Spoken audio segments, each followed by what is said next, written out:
Good afternoon. How are you? I am recording this. Just for the record. You can record all you want. How can I help you? Is that your account?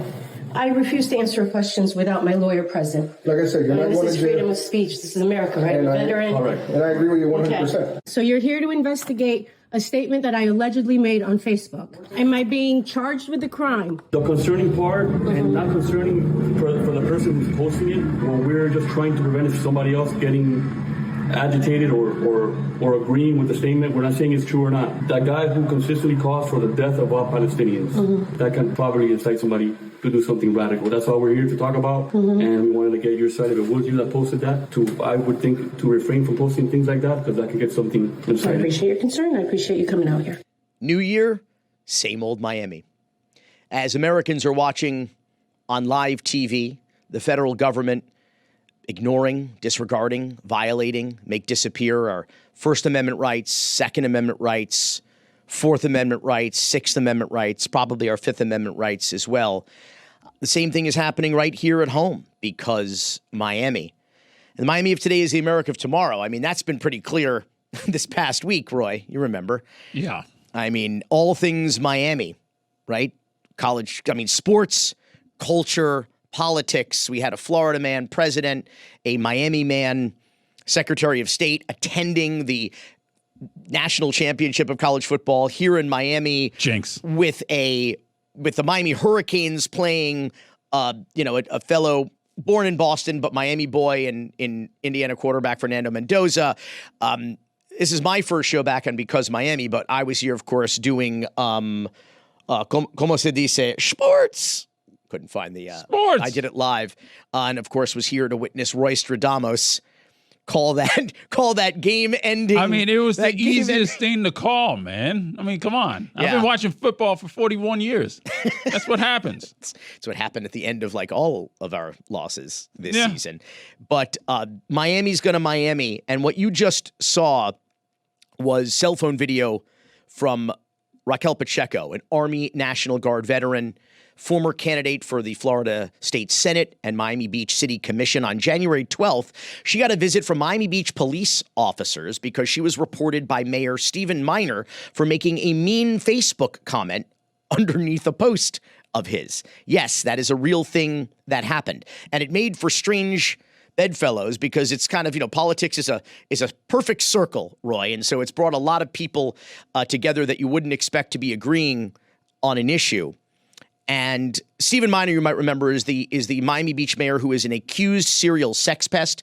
He was forced to resign from his government job as an SEC attorney 17 years in. So he was just 3 years away from a fully vested pension, and he resigned to kill an HR investigation into multiple accusations from multiple women in the SEC's Miami office of sexual harassment, including a college intern and a fellow lawyer in the office. And he also is responsible for the international humiliation when he attempted to shut down the O Cinema, our local art house cinema, for playing a documentary he didn't like that won an Academy Award the month before. This guy just can't help himself. He's also being sued. When I say him, I mean him and the city. So the taxpayers are footing the bill for a First Amendment lawsuit against the city for violating the First Amendment rights of a Jewish peace organization to conduct peaceful demonstrations. I mean, it just Hashtag because Miami. Sports. Beach. We're doing all the carts. Roy. So this is extremely frustrating because obviously the First Amendment is numero uno in the Bill of Rights and in our hearts, Roy, here at the Because Miami show. And what we saw happen here was the police put out a statement. Let's start there. After this incident started to blow up internationally, Raquel Pacheco's video went viral. They wrote, on Monday, the Miami Beach Police Department was made aware of social media posts containing potentially inflammatory commentary referencing a Miami Beach elected official. In light of recent national concerns regarding anti-Semitism and out of abundance of caution, the department assessed the post for any potential safety implications. As a precautionary measure, intelligence unit detectives conducted a brief. Let's go ahead and stop there. reason is the key phrase here is that on Monday, the Miami Beach Police Department was made aware of a social media post. So my producing partner, Alfred Spellman, and I wanted to know how they were made aware of this social media post. And so we sent in some public records requests that are now about 2 weeks old. The first request was for all emails that contained the keyword, in quotes, Raquel Pacheco, from like a 6-day period from about January 6th to 12th-ish. And they came back and they said, we found 56 emails for you, and we'd like to charge you $1,560 for them. Well, they claim that the 56 emails were on average 70 pages each, that they totaled 3,920 pages. So they wanted over $1,500 for it, and in order to proceed with the request, a 50% deposit was required. What? Yes. So that was the first thing that happened. So I decided to narrow the request, and I sent a second request saying, you know what? Just give me whatever documents that you referred to in your statement saying that on Monday you were made aware. How were you made aware? I was told it was an email, so give me that email. I'm basically asking for one document. How much is that? So they wrote back, we found 6 emails. Well, that's much fewer. That's a good start. They want $1,480 to go through the 3,742 pages. So that's $250 per email. Whole thing is ludicrous. So we amended both requests and said, you know what? Don't review 3,000, 4,000 pages. Just give us the first page of each email.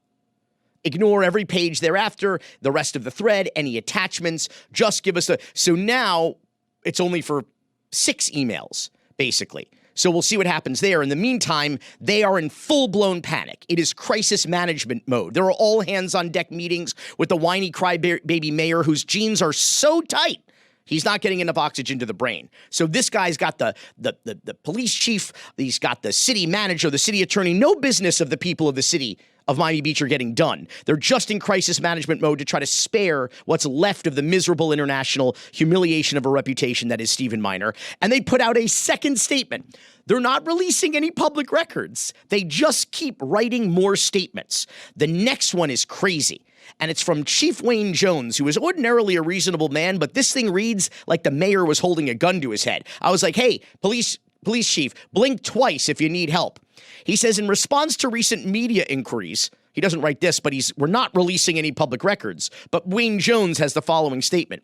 Given the real ongoing national and international concerns surrounding anti-Semitic attacks and recent rhetoric that has led to violence against political figures, I don't know what that has to do with anything, but he says, I directed 2 of my detectives to initiate a brief voluntary conversation regarding certain inflammatory, potentially insightful, false remarks. Now the police chief, with no corroboration or investigation, is characterizing Raquel Pacheco's remarks as being false all of a sudden. That wasn't the story 2 days earlier. But he just wanted to make sure there was no immediate threat to the elected official or the broader community that might emerge as a result of the post. The interaction was handled professionally and without incident. I had serious concerns that her remarks could trigger physical action by others. At no time did the mayor or any other official direct me to take action. Whoa! Is this some kind of high bullshittery?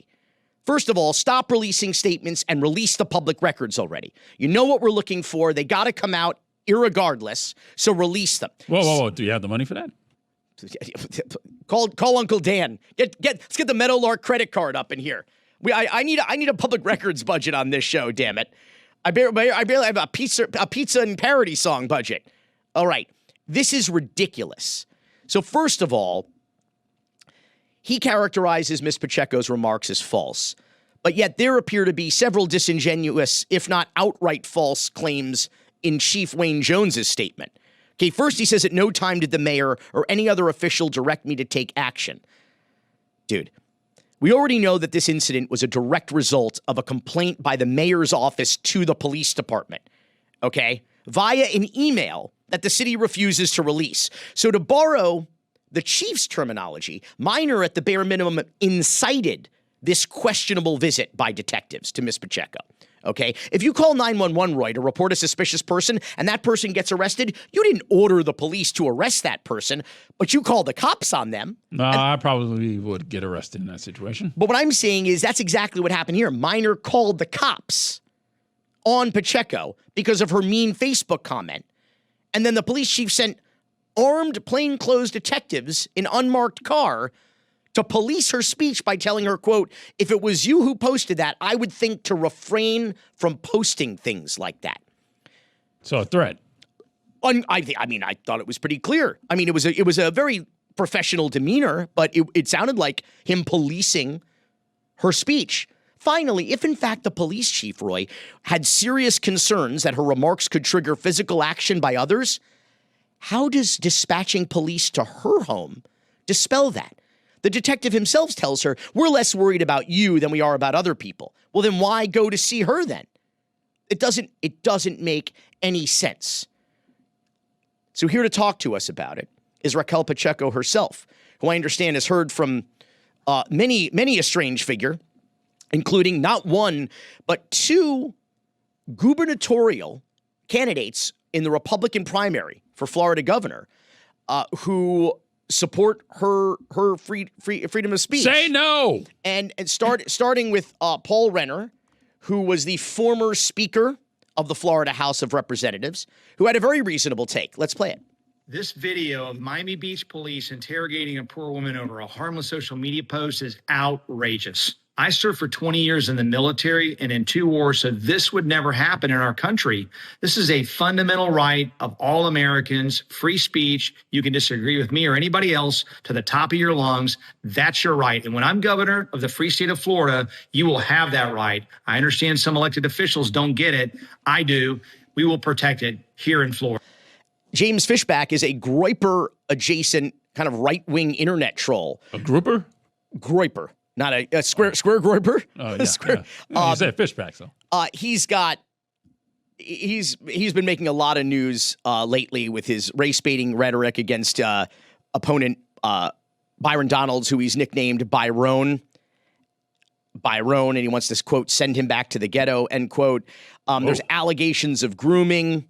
There's multi-state voter registration controversy, a big public blow up on social media with Governor Ron DeSantis advisor Christina Pashaw. He's a wild man, and he appeared. Yes, we are showing a clip from One American News from OWN on Because Miami. It is the Matt Gaetz show. What? I don't even know what's happening right now. We are through the looking glass here, people, but this is what I said about strange bedfellows. And James Fishback had this to say. How can a governor vindicate free speech?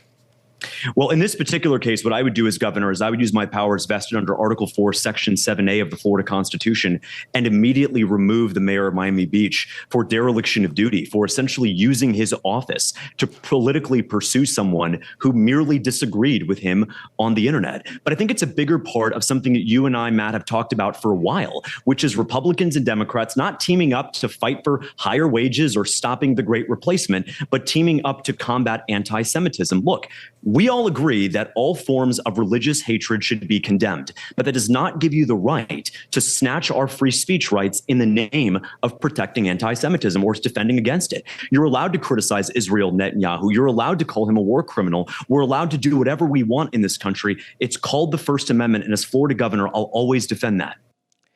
Not an unreasonable position. Then he kind of upped the ante on the Twitter machine, now known as X, where Fishback wrote, our founding fathers would have publicly executed Miami Beach Mayor Stephen Minor for ordering armed men to confront a woman for criticizing the government.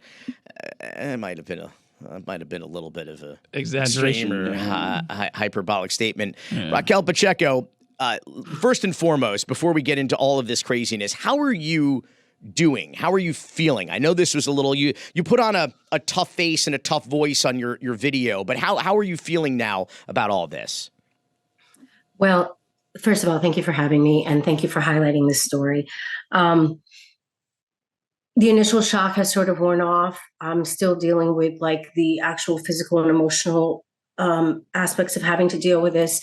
Both my son and I are we're just on extra, my nervous system is on alert. Let's put it that way. managing the best I can, trying to get back to life as normal as soon as possible, I guess. You made a very powerful statement contemporaneously, like in the immediate aftermath of this when you were doing interviews. Do you remember what you said about the First Amendment? I sure do. It still rings true today. I said that it felt like the First Amendment, and as I know it, died at my door that day.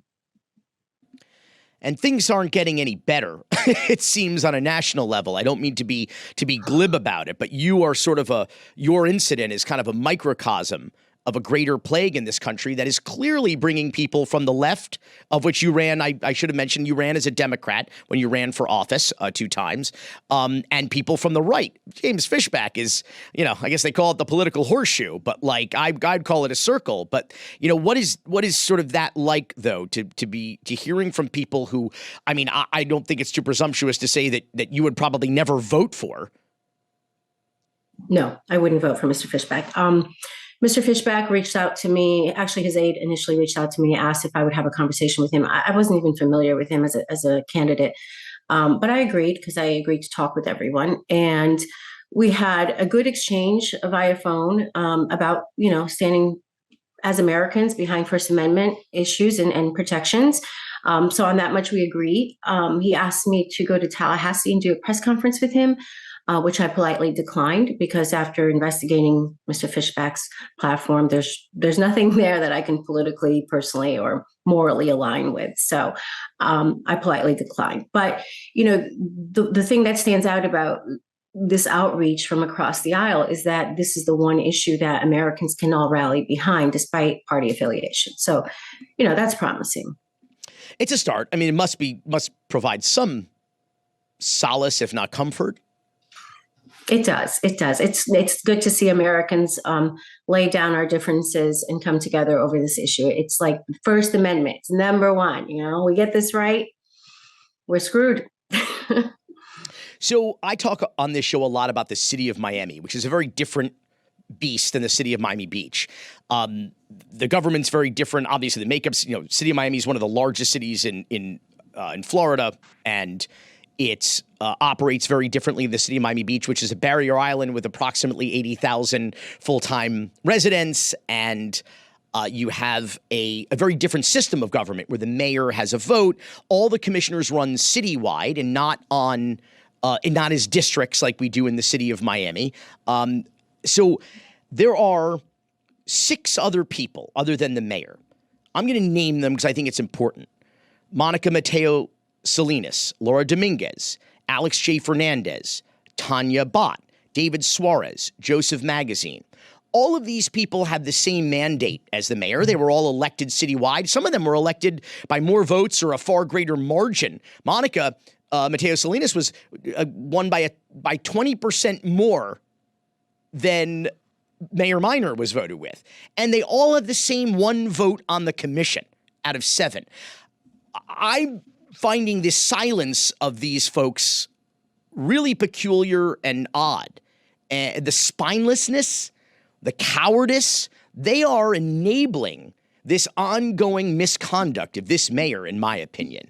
Have you heard on the record from any of these people? Have they spoken out publicly about? You're hearing from statewide candidates for Florida governor. Have you heard from your local, you're a resident in Miami Beach. Have you heard from your local representatives who you probably voted for some of them? Not one. I'm in shock, actually, at the response I'm going to say some things today that maybe will not make me any new friends, but I never got into politics or activism to make friends. So I'm just going to be very blunt here.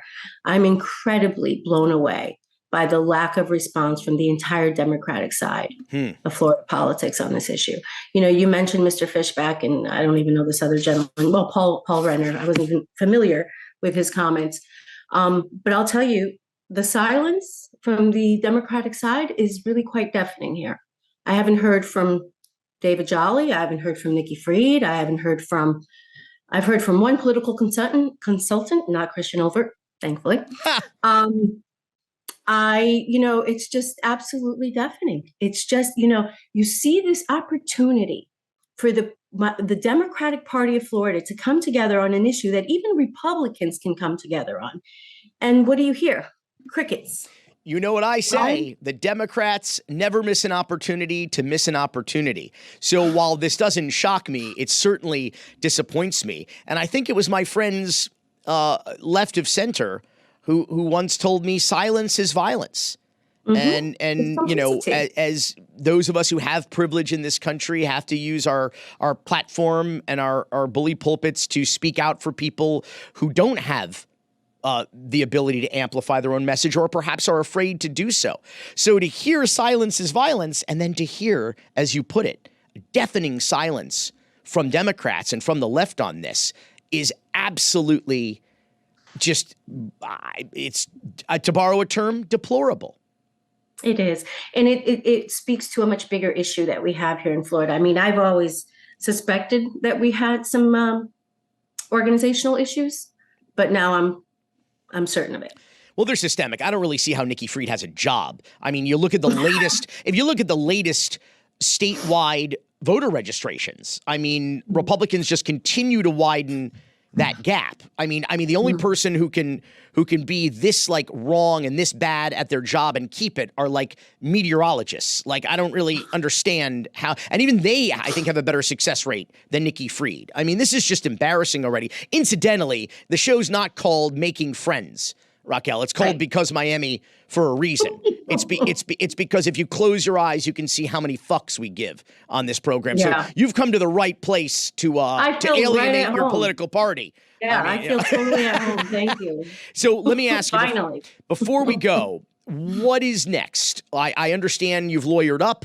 We're all trying to get some public records here that in my opinion, are clearly being slow walked by the mayor. Mm-hmm. I think there is a conspiracy to violate Florida statute going on in the city of Miami Beach right now. And I hope they're looking at a lot of lawsuits. I know I'm ready to go if they don't turn and public records are called public records. They don't belong to the mayor. They don't belong to the city manager. They don't belong to the city of Miami Beach. They own nothing. They work for us, and all of the work product that they generate is our work product. It is on our time and our dime. And I had a Republican lawmaker on late last year on this program who's introducing a bill this legislative session in Florida to make Chapter 119 stronger, because he has now experienced for himself how this statute is abused. And I think there is no doubt we are seeing an abuse of that here. I'm sorry, I've got to get off my billy pulpit, but what is next for you and what are you experiencing with your own, I imagine, your own public records requests? Right. So we have our own public records requests. You have yours. The Herald has theirs. There's lots of public requests and going, active at the same time.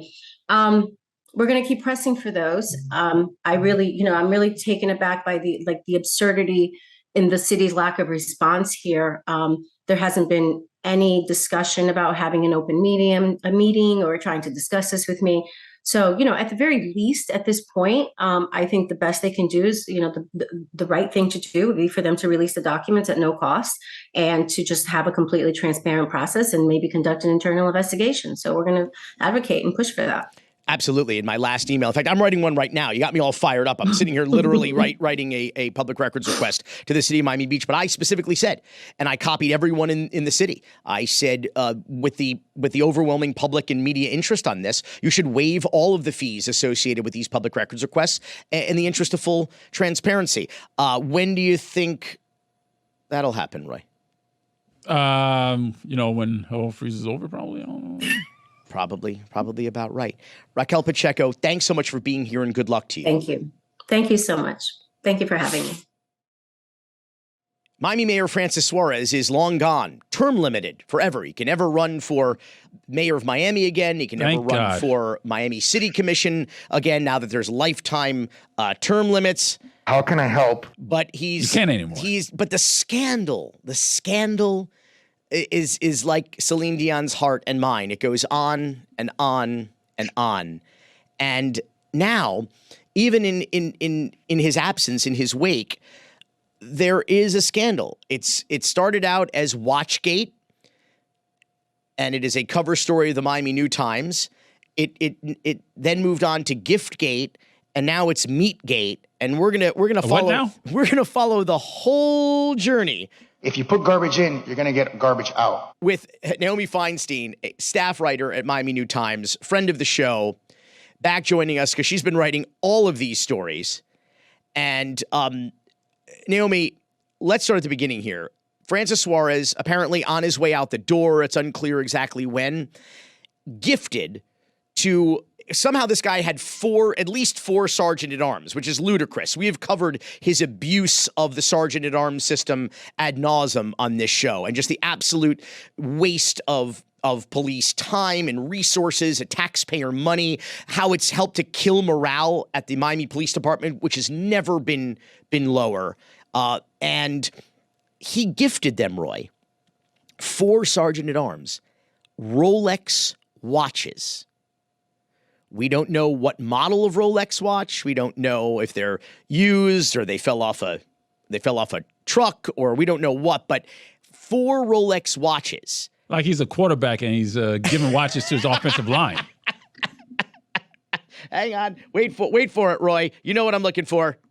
Sports. So, hey, you found it. And I'm curious, Naomi, do you have any idea what might be like the floor on this? What is the bare minimum that Francis Suarez might have spent out of pocket to gift these luxury items to police officers?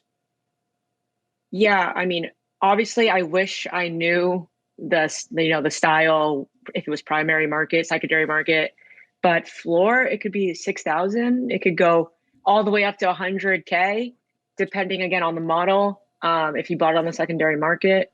As we all know, none of us need to be watch connoisseurs. We've seen the prices, of jewelry, watches, so have skyrocketed really since the pandemic. So I can't even imagine what the price is. If you're wondering, Roy, where he got this money from, it's because... Mr. Mayor, you're brilliant. You were super smart. And we're sure those watches didn't come out of the back of a truck. Well, that's what I said. I don't know. We don't know where they could be previously enjoyed. They could, do they have serial numbers on them? We just don't know. But what we do know is that there is an investigation by Miami Police Internal Affairs into these 4 officers. Well, 3 of them. 1 of the 4 have retired. 2 of them we know have in fact been demoted. The timing seems to be curious, though it may have been prior to this internal affairs complaint and investigation being launched. Naomi, first and foremost, though, let's talk about this IA investigation. Apparently, there may have been some violation of departmental orders or policy as a result of whether it's an elected official or whether he was already a private citizen, giving a gift or what could have the appearance of a bribe for some sort of preferential treatment. What are the rules here that may have been violated?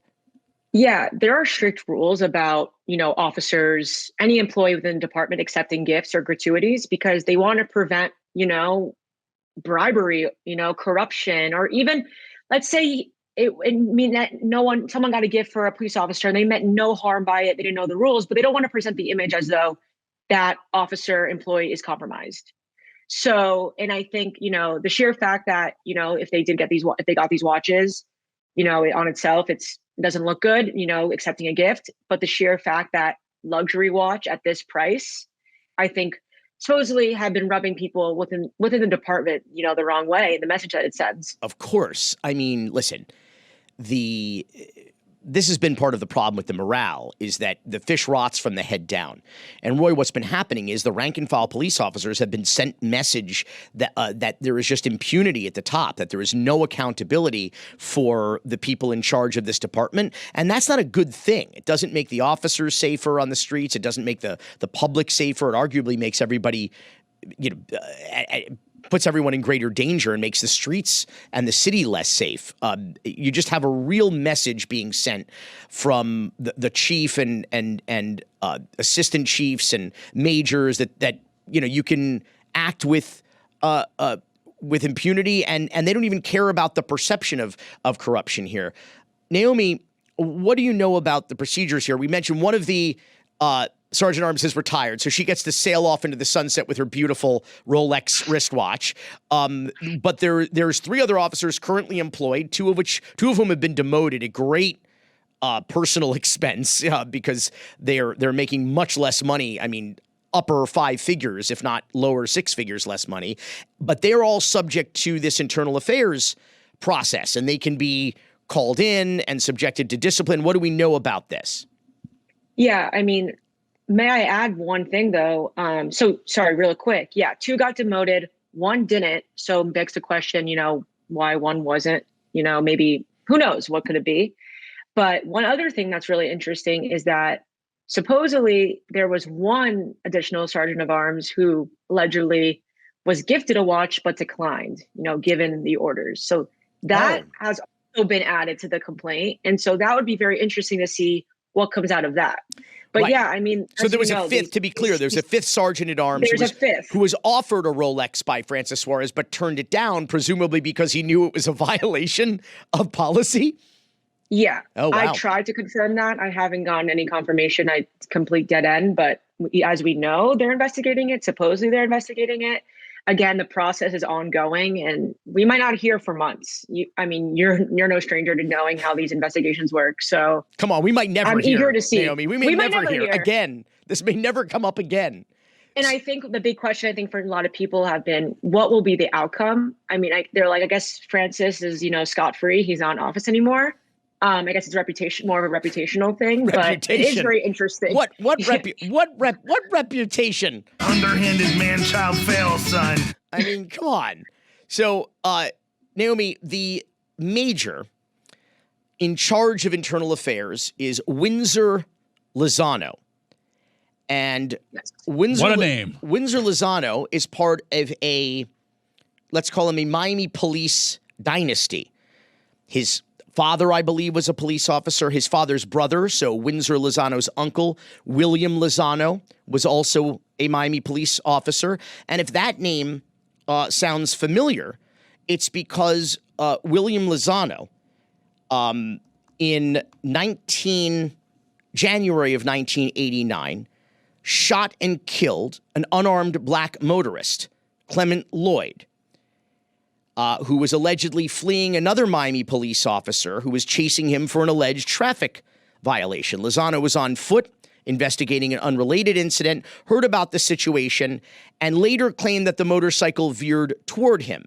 He fired at the motorcycle, striking Lloyd in the head and killing him instantly. The motorcycle crashed into an oncoming car, injuring 2 occupants, and Lloyd's passenger on the motorcycle, a 24-year-old named Alan Blanchard, died the next day from his injuries. Several black witnesses said that Lozano walked almost to the center of the street, Dirty Harry style, with his handgun poised and ready to shoot for several seconds as the motorcycle approached. So stood in the path of the motorcycle and executed the man, according to these witnesses. William Lozano now I should say this was January of 89. You remember the Super Bowl? Super Bowl was here at Joe Robbie Stadium. 49ers Bengals? I was there. The city burned. Lozano was originally convicted of manslaughter. And then Roy Black, the famed criminal defense attorney who just passed away last year, won an appeal, and in a retrial, he was acquitted and went free. And William Lozano was the last police officer in Miami-Dade County to ever be charged with an on-duty killing. And so this is the esteemed background that this internal affairs major comes from. And Naomi, who polices the police? Am I to believe that Windsor Lozano, the internal affairs major who is supposed to be investigating Watchgate, is himself under investigation? That brings us to Giftgate. So yeah, he is. Giftgate, it went from Watchgate to Giftgate. And that is a good question to ask. Who polices the police? So what is Giftgate now? So this guy is investigating improper, alleged or potential improper gifts made to Miami police officers. And he himself is caught on video that was posted publicly to the internet accepting improper gifts? Yeah. Yeah. So in the wake of Watchgate, we've now entered Giftgate, where there was a video of Major Lozano appearing to receive a luxury gift box from a chef and owner of El Toro Loco. It's a TikTok video. Lozano is wearing his badge. He has his gun on his holster, and he is posing with this gift box, and he's giving the guy a hug. And opening this box, there's wine, there's all these meats, like these gourmet, like butcher meats, jacket. There's even a birthday card, and a scotch glass or whiskey glass. And he's accepting this gift, seemingly accepting this gift in this video. And so we wrote this story, and actually an interesting snippet of this story is who posted the video again is the owner of El Toro Loco Steakhouse. There's a few locations. There's a location within the city of Miami. His name is Aldo Espinosa. And actually, if you go through the same TikTok account and Instagram account that posted this video, they also posted a video from his birthday of Lozano and also Chief Manny Morales celebrating their birthday with him. So I bring that up because when I reached for comment, Lozano, he told me, "Thank you, for reaching out. Just want to clarify, this was just a skit. I had no clue it would be posted online. Oh. And he said it was purely promotional. You can even call Aldo and he can explain," which I did. And he said, "Yep, it was just for promoting his new butcher shop that was opening. And these are one of the gift boxes you could get." But my ears, I still kind of perked up by that because this video was posted back in July.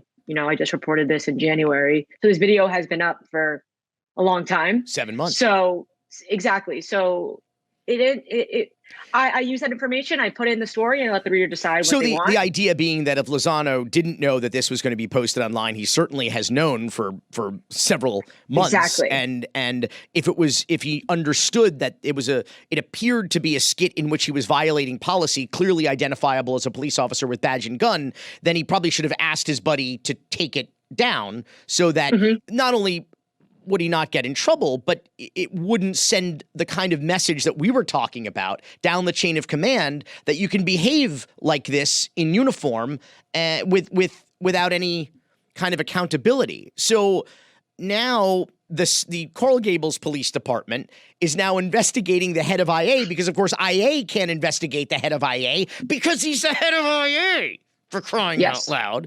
So now this has been kicked over to Coral Gables, who are investigating the head of IA for possibly accepting a gift in violation of policy while he investigates other Miami police officers for possibly accepting gifts in violation of policy. And all of this takes us to Meatgate, because then in the gift that keeps on giving, you now dig into El Toro Loco and find out some wild shit about the relationship between this so-called Miami meat czar, as you've dubbed him, and what else would you call him? And put it on the poll. I don't know. The czar of meat. I don't know. But this man has a very, very deep relationship between us and our tax dollars, it seems. What did you learn here, Naomi? Yeah.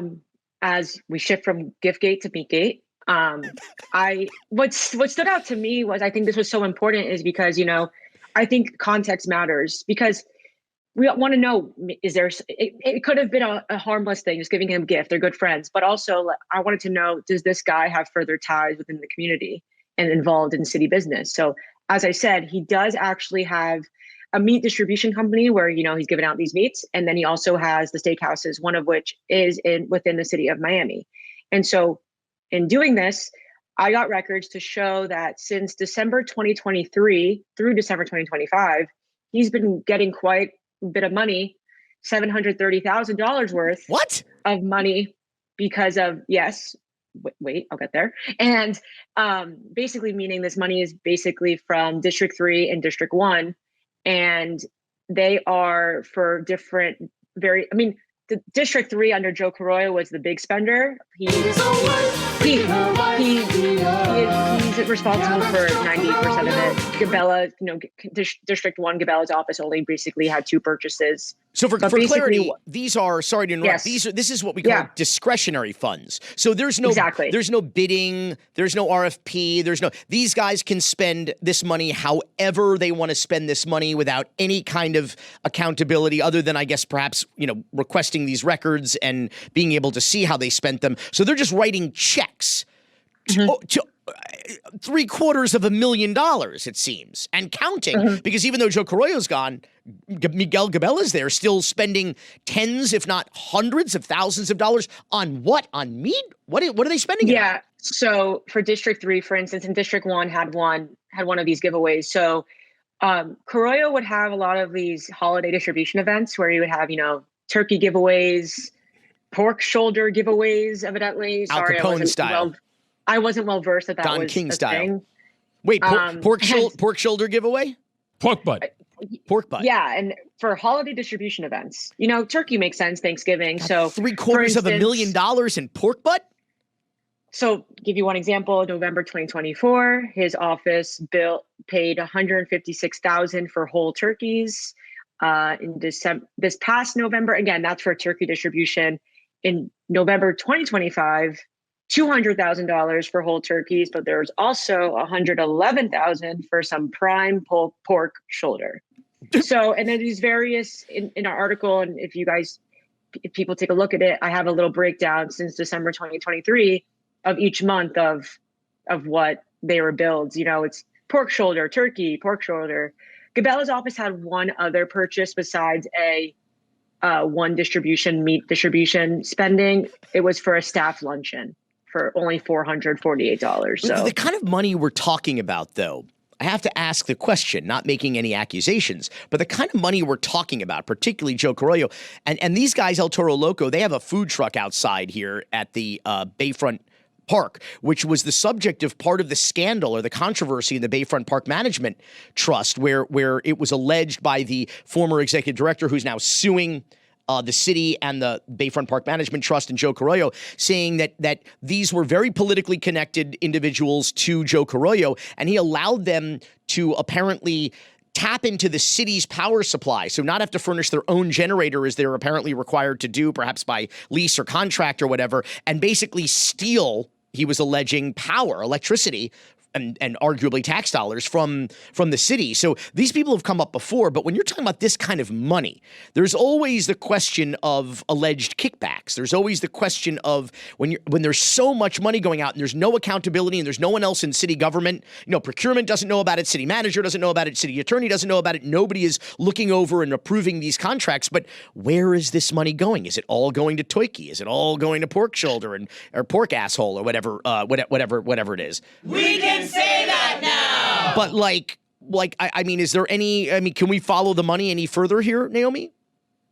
I mean, this is just the beginning. I mean, let's see where it happens. As far as I know, I'm not sure where else the money could lead us. It's just I got Excel sheets and Excel sheets full of these invoices. So I don't know where it could lead. It could lead somewhere else. You know where it leads? It leads me to the conclusion that we are in the wrong line of work, because these sergeant at arms make almost $200,000 a year, basically to just chauffeur. There's no no life and limb. It's not really protecting and serving the way rank and file, police officers do. You basically are a chauffeur for elected officials who nobody recognizes anywhere they go anyway. So there's not exactly a Secret Service level of threat or anxiety. And then they get Rolexes apparently. And then, if we sold pork butt or whatever, we'd apparently be making, $750,000. I just it all feels like we should just, what do they say? I want either less corruption or more of an opportunity to participate in it, because this is just absolutely nuts. And I want to say, for the record, if Francis Suarez, we're all human beings here, and these cops are human beings, and they did a job for him, by the way, at our taxpayer expense, but nonetheless, if he wants to give them a sweater, or he wants to take them to dinner, a nice dinner at Capitol Grill or Sunny's Steakhouse or something, to say thank you and farewell, I don't know that I'd have that big of a problem with it. But when you're giving police officers, in apparent violation of policy, luxury gift items that could very easily be seen as some kind of an effort to impact how they might do their jobs towards this person who has been, incidentally, accused of a great many different things that might require law enforcement action here. But I mean, Roy, I think I was going to apply. I know Miami New Times is looking for a new editor-in-chief. Yeah. I was going to apply for that job, but I think we all know I'm going to go to the food truck across the street and apply for a job at El Toro Loco. So I guess the head of the local GNC is not good enough for you. Yeah, I'm going to get into the turkey and pork ass distribution business. Hey, listen. We can say that now. Yeah, you're right. Naomi Feinstein, read her at MiamiNewTimes.com. She's been doing great work, really fascinating stuff that I think is of interest well beyond the borders of #Becausemiami. In the meantime, cocaine's. Cocaine's.